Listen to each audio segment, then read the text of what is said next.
Week two. Week two, we're going to focus on what it looks like to live in this society, having a pelvis, and navigating what it means to find this beautiful softness, freedom, and expansion from that rooted space that is hidden from you as a result of the society that you have to navigate, on top of any other experiences that you may have had that have created further trauma and challenge. So let's dive into all things, what it means to tend to ourselves in this system. So, first of all, we need to acknowledge and celebrate the fact that you have acknowledged, first and foremost, that the system has created binds that mean you do not easily find freedom, expansion, and joy from your pelvis. And in actual fact, one of the biggest reclamations that we can do as a whole society, as a group, is to reclaim our joy and to reclaim our pleasure. To do that looks like working on what it means to find joy and what it means to find pleasure in a system that is hell-bent on removing that from you. What I see that the system does is it creates this kind of illusion that joy and safety and pleasure exists from its binds just in touching distance, not so you can deeply feel it, but so that it's there, like it's touchable, like you can feel it and you get snippets of it. And I really like to think of it like crumbs, like you get the crumbs of it, but what we really want is we want the whole fucking damn cake. And if we want the whole damn cake, we're going to have to do something maverick. We're going to have to do some level of reclamation and undoing of the doing, and some kind of level of acknowledgement of what it actually means to navigate the system that is, and acknowledge the binds that exist. Until we do that, then we will continue to perpetually have the same issues. What I see is that women are often told or given the crumbs that there will be some level of support from within the system if there is some level of challenge within the pelvis.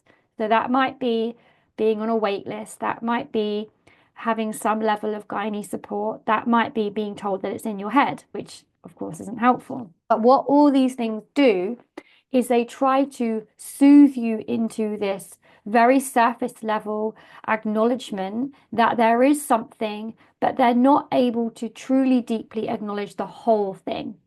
And so, if you're not able to acknowledge every part of this, then there will continue to be issues and challenges. And look, I know this because I've worked with a lot of women over the years on a one-to-one, and some of the most challenging experiences that I see stem from women who believe and have been told and have almost been given that cake that make them feel like they no longer have the challenges that they originally thought they have, or that they feel like they've moved into this real depth of what it means to heal themselves, and that there can't be anything else. That this just general feeling off is simply just something that needs acknowledging over time, and that it doesn't necessarily stem from the vagina, it doesn't necessarily stem from the pelvis or experiences that have come from that, because to acknowledge that would bring up too much.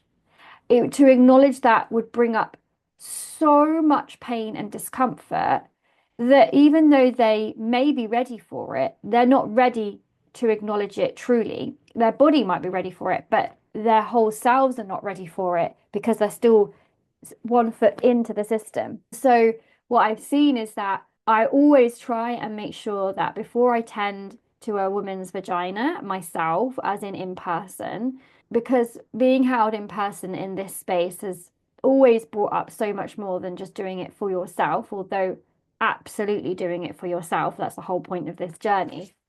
But I'm saying that just purely because of space and the way that it kind of is when you come to me in person, or over the years when women have come to me in person, what it's done is it can often bring up something that they didn't realize was there. And I've seen a lot of discomfort and challenge around that.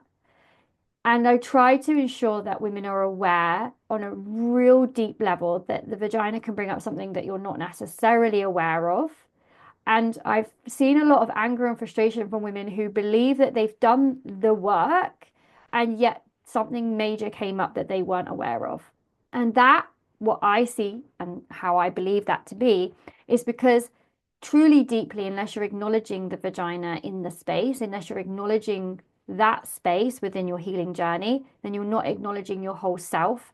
And often women haven't stepped into the vagina work because to do that could bring up something that they don't want to truly deeply face, or that they haven't stepped into vagina work because that hasn't seemed or deemed easy, or you haven't found the person, or because there's still a lot of shame because of society. Society and the pelvis. I write this a lot in my book.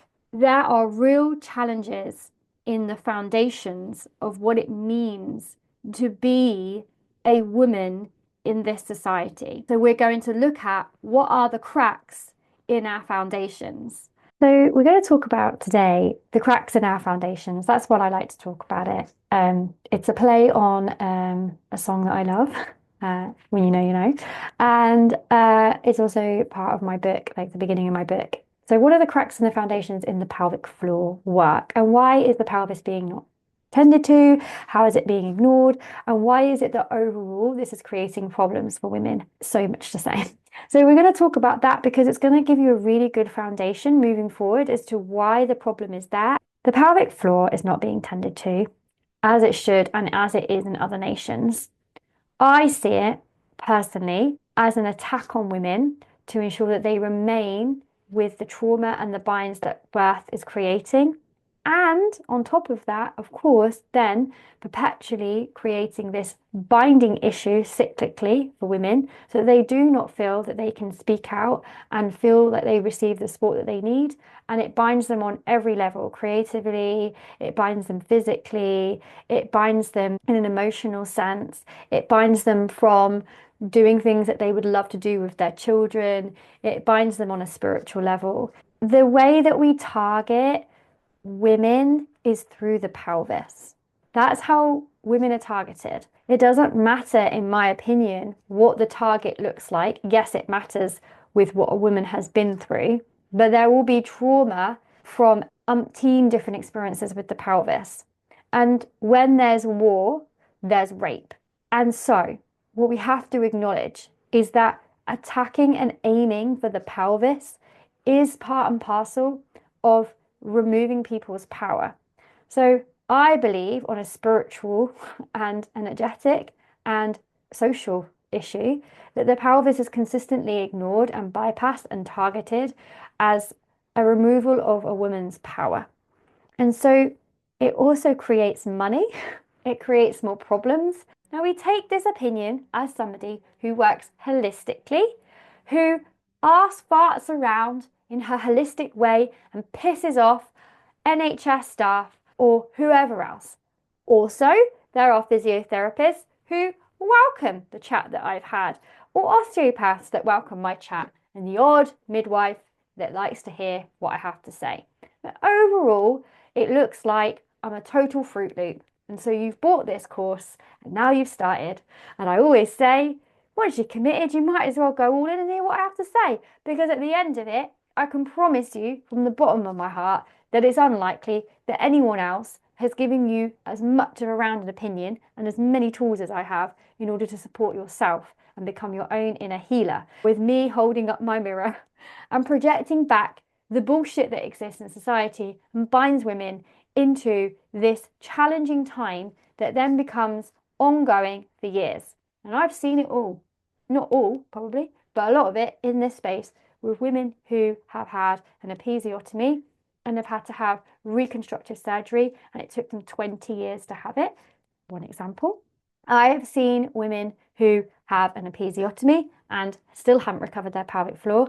I've seen women who go to a physiotherapist for years, get told to do their Kegels, they come and see me, and their strength is like doubled within 6 months, and they don't tell the physiotherapists that they ignored their squeezies. And then when they're asked, why is it doubled then, do we think? They'll just say, because we were weightlifting. But you couldn't be weightlifting with the pelvic floor that you had before. So the work that we do does matter, in my opinion. So, therefore, what we have to do is understand how to actually tend to the pelvic floor, not just do our squeezes. The issue is, overall, that we're keeping women in this cycle because we're not giving them the tools that they need, and you will be in a situation where you are not tended to. Sometimes a midwife will check, for example, a C-section scar, or they'll check on bleeding, for example, but you are not going to be tended to with your pelvic floor. And this is quite frankly mind-blowing. And so I'm celebrating you That's the foundations, that's the cracks. We're yet to start finding any way of filling in those massive craters. We will never be free until we are all free. So every time a woman says yes to this space, she is moving through the shame that society has placed on her, removing it and claiming back herself so that she can be like, this shame is not mine. This shame is not mine to hold. And therefore, I'm going to give that back. And when she does that, she says yes to herself. And then as a result of that, society cheerleads and continues to support other women to also remove the shame. And until we're all removing our shame, until we're all, as I like to call it, having our heads so far up our vaginas that there is no way of returning back, as I often talk about in my podcast. If we get to that point where we can talk about and openly discuss our vaginas, then we will continue to do the good work that needs to happen. And until that time, until you start to allow for gently, as your nervous system allows, this unfurling into your space and acknowledging that this shame was never yours, that experience was never yours to hold on to, then until that time, there may continue to be the pelvic floor issues, or there may continue to be the painful periods, or there may continue to be the gut challenges, which are all interlinked, or there may continue to be ovulation pains, which I see is a secondary challenge from having period pains that are not being dealt with. It's very often that women have period pains and ovulatory pains. So what we really have to acknowledge is that until we really truly remove the shame, the shackles, the binds from that space, then we're not going to truly be free from any physical manifestations that exist, which is why the issue is so prolific when it comes to the acknowledgement of the pelvic floor in spaces that are not acknowledging the emotional, physical, and spiritual side of what it means to be a woman. You will maybe not be marrying up a situation that happened to you as a child or in your 20s, and now being in a space where you're dealing with some level of pelvic floor issue. What often happens is we become quite binary in our mindset around this situation that happened only recently must have caused this. But what we're not acknowledging is that this situation that's happened now is probably a culmination of everything that's happened over the years and hasn't been dealt with. And so it comes out in feeling a lack of safety within the body. And if we feel lack of safety within the body, then there will often be some level of physical manifestation that occurs. And if you're not open to that yet, you may be open to it as we journey on. But if you're open to it now, then now's the time to start exploring that. Now's the time to start questioning. Now's the time to start reclaiming some of these situations that you may have been in. And these situations are yours to be claimed. They're not to be minimized. They're not to be made to feel like, oh, well, some women have it worse than me. Oh, my birth wasn't that bad because I've seen worse. Or that experience with that person in a sexual sense wasn't as bad because I didn't leave with bruises. This is the level of chat that I have with women daily through the work that I do with women. And it's not okay to minimize our experience, but society has made you minimize your experience. So until you claim your experience as yours and you don't minimize, until that happens, your body cannot shout, "Hell yeah! Thank you for acknowledging that I've been through that. Fucking hell, I've been waiting for you to acknowledge that I've been through that shit." Or even just on a level, fucking hell, as a woman, I've been so desperately waiting for you to acknowledge the shame that has been given to you because you are simply a woman. And you're going to fucking move through that. The relief, the consent to acknowledge truly deeply what it means to be you will allow for a softening, will allow for an unfurling, will allow for you to feel more safety in who you are as a person, which will have a knock-on effect of any implications that this may be having on physical aspects of your pelvic health until that time. So you can continue to go and be and deal with and be supported by other people, other resources, such as gynae, such as doctors, such as physiotherapists, such as cranial sacral therapists, all have a place, but also you also have to acknowledge and have to be supported by anything that's gone on within that space on a emotional and spiritual level. Anytime your power's been taken from you, anytime something's been taken from you, that has to be acknowledged, as well as the overarching issue here that society will continue to shame you for being a woman, just for being a woman. The misogyny in today's society continues to be an issue. We are feeling collectively the pain that women are feeling across the globe. And I will say it again, until everyone is free, until that time, we will continue to feel the pain and we continue to have to fight the fight. Doing this work is fighting the fight. This is the work. This is what you can do. This is the one thing you can do in the systems that bind, in a world that is hell bent on removing your power, perpetually making you feel that shame, and generally creating danger for women across the globe. This is the one thing you can do, which is to acknowledge what it means to be a woman in today's society and to claim back yourself, your body, your vagina is yours, and claim that space back as yours, and claim that back as a sacred honoring that needs to happen, celebrating you, celebrating you. Because every time a woman says yes to herself, she says yes for everybody else. And so, how does then somatic work lead into this? Well, somatic work essentially is somatics. The word somatic means being in the body, right? So when we say that word, when we're dealing with somatics, we're dealing with what it means to be within the body. And so often when we go to counseling, for example, we're always very much in the head, which I always think counseling has a place, but eventually there comes a time where we can't be asked to keep talking about the same thing again and again and again and again, and we find ourselves just spiraling. And so I often see women who are really desperate to find their way into their body, to be able to allow the body to speak first. And what I have found over the years is that if I don't allow my body to speak first, if I just remain in my head, I mean, we can all tell that I can talk. So I can remain in my head. I don't have to drop into my body. And if I hadn't have dropped into my body over these years, I would have remained in my head and I would not be doing the work that I'm doing now. And I certainly would not be living the life that I'm living now because I would remain in my head and I would let my head and my ego lead. So I have to come back into my body. I have to acknowledge what it means to be in my body, truly, deeply in my body through somatic work. So we're going to do a somatic practice. I'm going to weave that into this video now to just give you a real tangible somatic practice that you could return to for yourself, which is simply just a matter of exploring the body for just a moment. So here's the somatic practice. So we're going to just take a moment to pause and be with the body somatically and feel what's coming up within the body around that chat around all things your foundation, the foundations of society when it comes to pelvic health.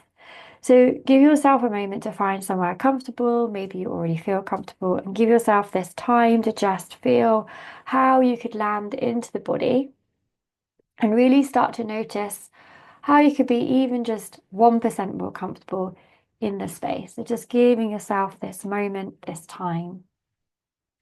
And as you find that time, that space, that nourishment, give yourself a moment to connect to the breath, the inhales through the nose, and be with a neutral gaze or come with eyes to a close. Whatever feels safer, more welcomed at this time. Connecting with that inhale and that exhale.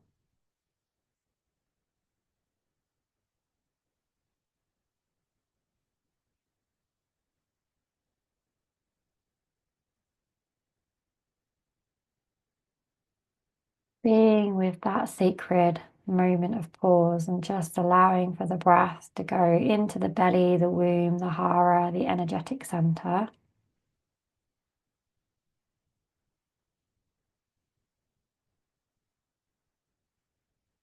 And begin to be with the grounding cord here. So allow for you to just be with this grounding cord where you can send it down from the hara, the womb, See if there's some kind of light or growth of like a beanstalk or a plant in the womb. And as you're with this beanstalk, this plant, this seed, this light, notice it and just breathe into it.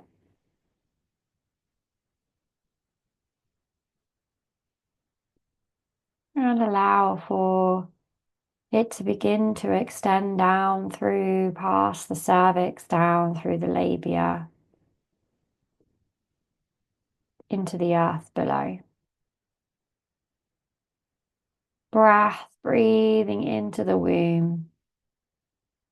And on the exhale, sending down this light, this rooted space, this beanstalk, this root, sending that down from the womb, down through the cervix, down through the vagina, past the labia, and into the earth below.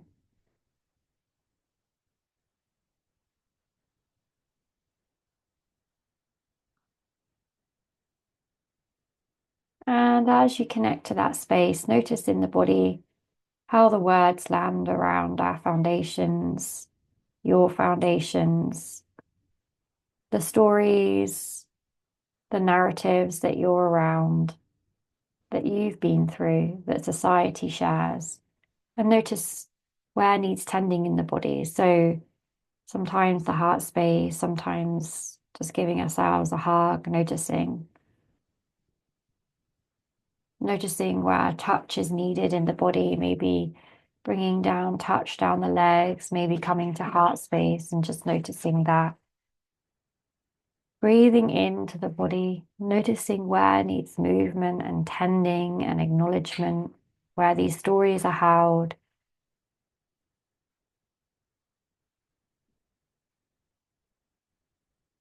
And allowing for the exhale to move them down through the grounding cord, giving them to Mama Earth, allowing her to take whatever's not needed right now and just breathe back into the body, finding that expansion in the body, allowing for softening where you can, noticing where those stories are, breathing into them.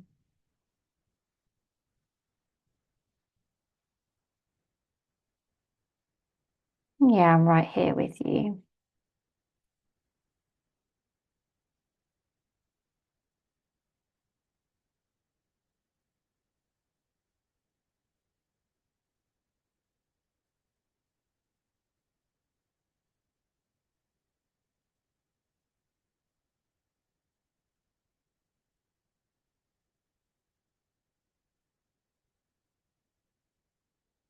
Noticing how you could be 1% more comfortable in this moment.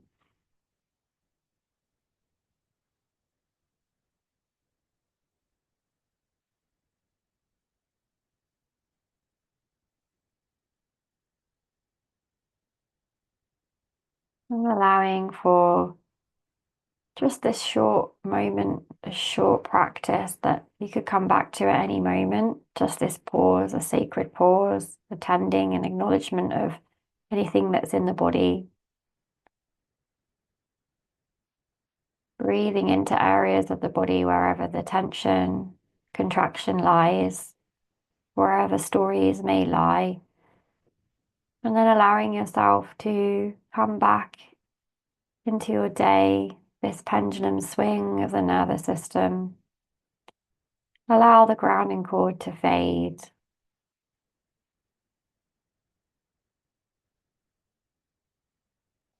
And then just allow yourself to be in the space with eyes open, noticing your space again. If you had closed your eyes and if they were neutral, then just noticing for a moment longer. And noticing as you come back into the space if the body needs anything in this moment.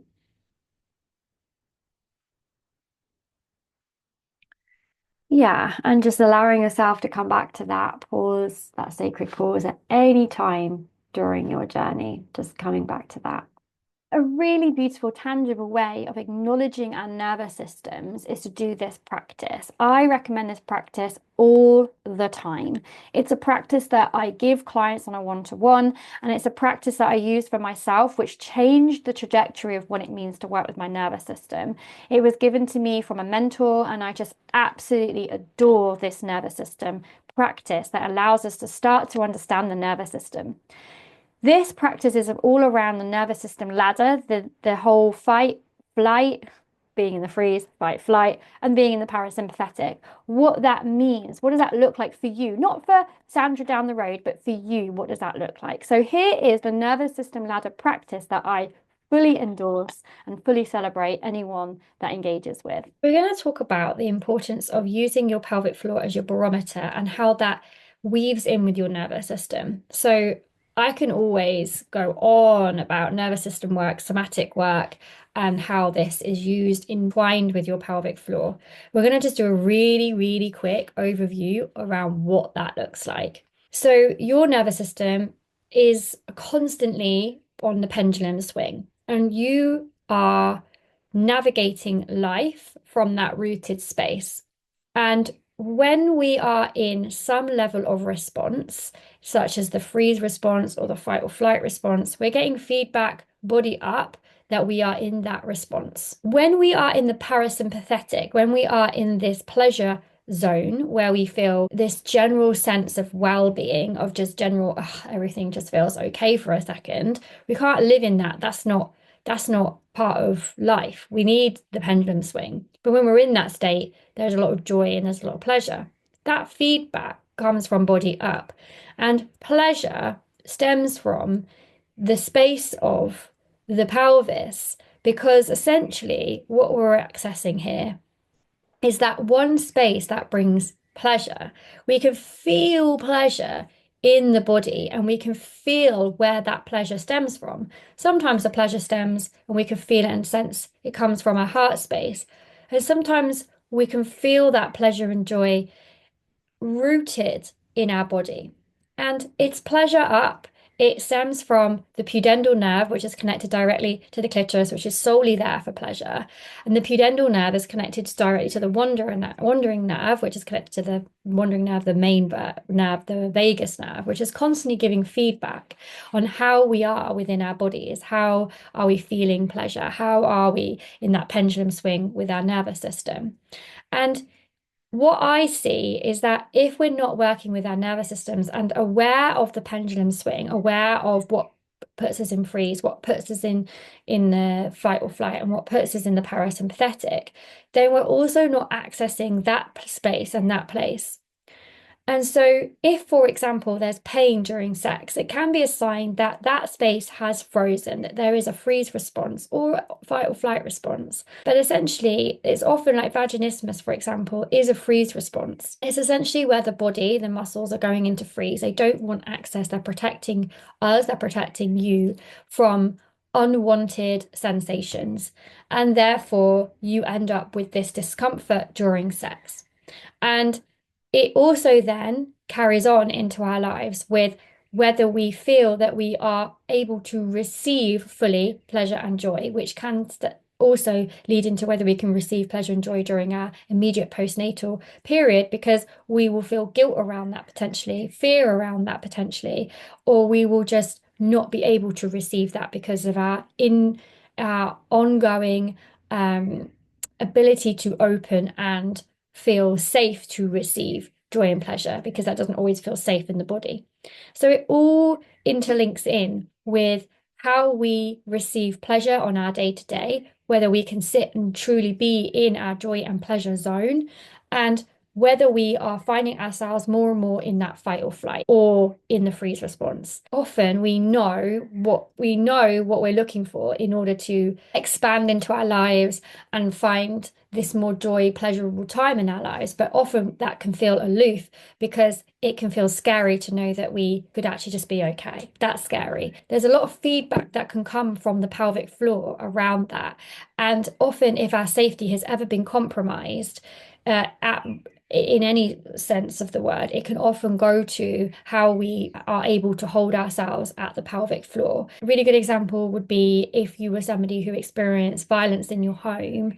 Often there'll be women who will speak about how they were unable to, they would wet themselves or they would need to go for a wee more readily. If ever you're in that moment of worrying about like, I don't know, a job interview or something like that, something really huge, you often find you need to go to the toilet more often. You need to feel like you need a wee more often. All of this is part and parcel of your pelvic floor with how your body is within your nervous system. So I'm going to share with you a really useful tool for you to just go away with. You can print it out. Talk about this because I think it's really, really important on the marrying up of the pelvic floor and the nervous system. And this is a really good tool for you to go away and be with. And it might not click right now, but it might click over time. I'm going to share my screen, which looks like this. I'm going to share with you this really beautiful ladder that you can either draw out yourself or you could simply allow for the printout. So here's your dorsal, here's your parasympathetic, your sympathetic, so your fight or flight, and here's your parasympathetic. So in your dorsal, we want to think about what puts you in your freeze response. What is it that's putting you in your freeze response? And then we need to think about the things that bring you joy, pleasure, and happiness to allow for you to move from your freeze response.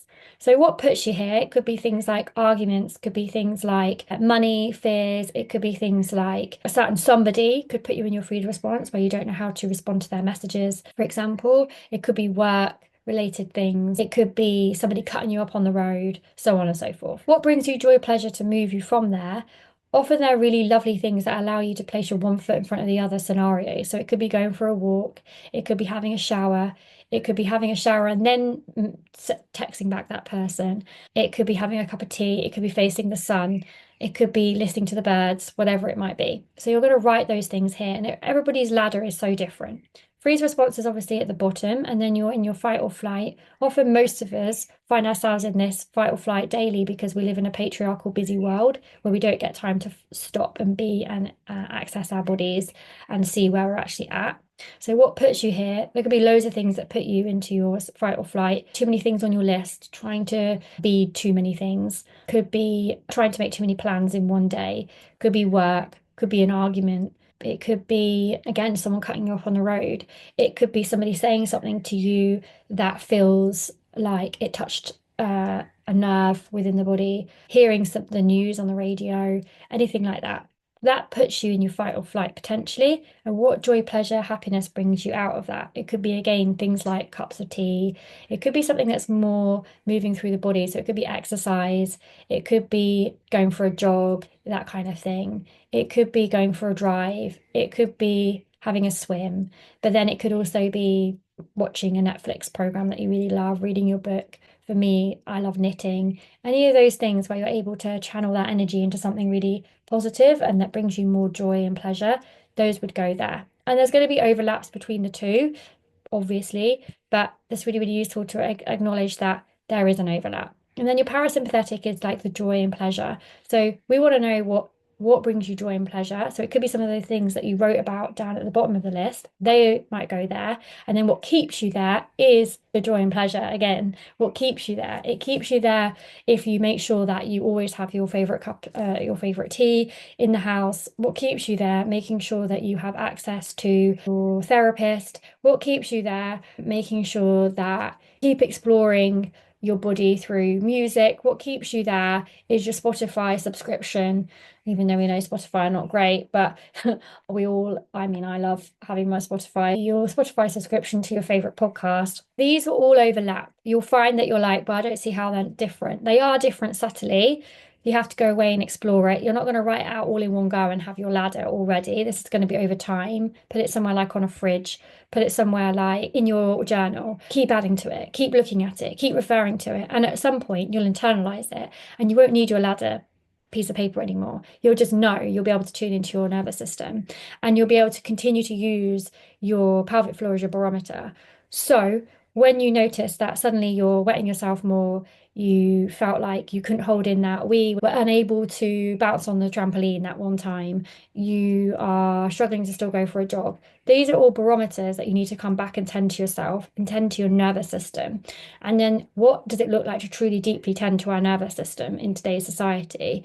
You cannot just tend to your nervous system and be like, that's the answer. You have to also weave in your somatic work, and you also have to weave in your access to your understanding around your general needs and putting things into practice. And you have to also be aware of what's happening within the body and be able to tend to those things, right? Like this is all part and parcel. It's not just, oh, I'm going to do some breathing now and everything's going to be fine.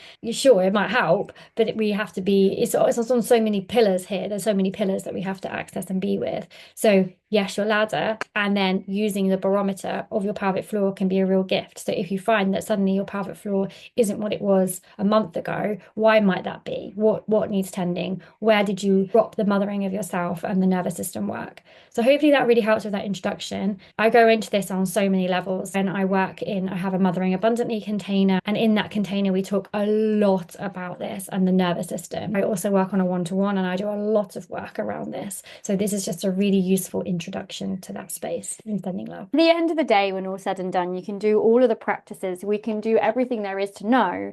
And until we acknowledge this one point that society, that the system will continue to show you that there is safety in your suffering, until we move that through, we will continue to be bound into the here and now. So to do this journey, to carry on with this journey, to move into week 3, we really have to sit with these seeds that we're planting today around how there is safety in suffering because of the system. And what does it look like to move that through for you? What does that look like? And so it may be that you feel you need more support before you carry on with this journey.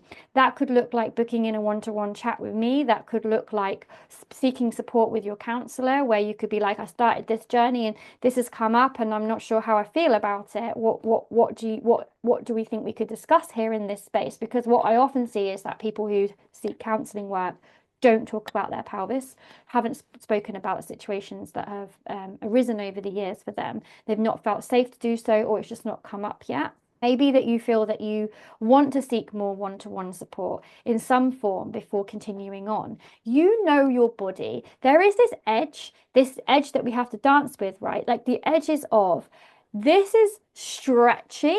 There is the expansion, and I need to contract back. Expand, contract, expand, contract. What does that look like? And literally in this somatic work, if you feel yourself opening up, opening your hands, opening your body, and opening your heart space, and expanding into what it feels like to move into week 3, sit, be, feel that expansion. How does it feel for you to step into week 3? How would that feel? How does your heart space feel when you do that? And what does it feel like? Is there an edge of, yes, I feel like I can feel like I can open my arms, I feel like I can step towards that space. And I also can see how I can tend to myself within that. Or is it that you can't open to that space completely? So the really good practice to step with is to give yourself that time. A really good practice to be with is to give yourself some time to feel on a physical somatic level with your body. How does it feel to expand into this space, into this journey? How does it feel? What comes up for you? And how can you tend to yourself as you've opened into that space? And just to be with yourself and trust yourself as the expert in your knowing and what you need.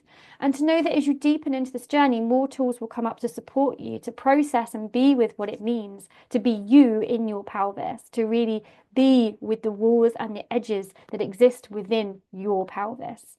So I'm really, really celebrating you to continue to be with this work, because the more that you do it, the less likely you're going to brace for the fear of what is, because the more you're going to find safety within yourself and within your pelvis. So give yourself a week of integration, and we'll be back for week 3. Sending love.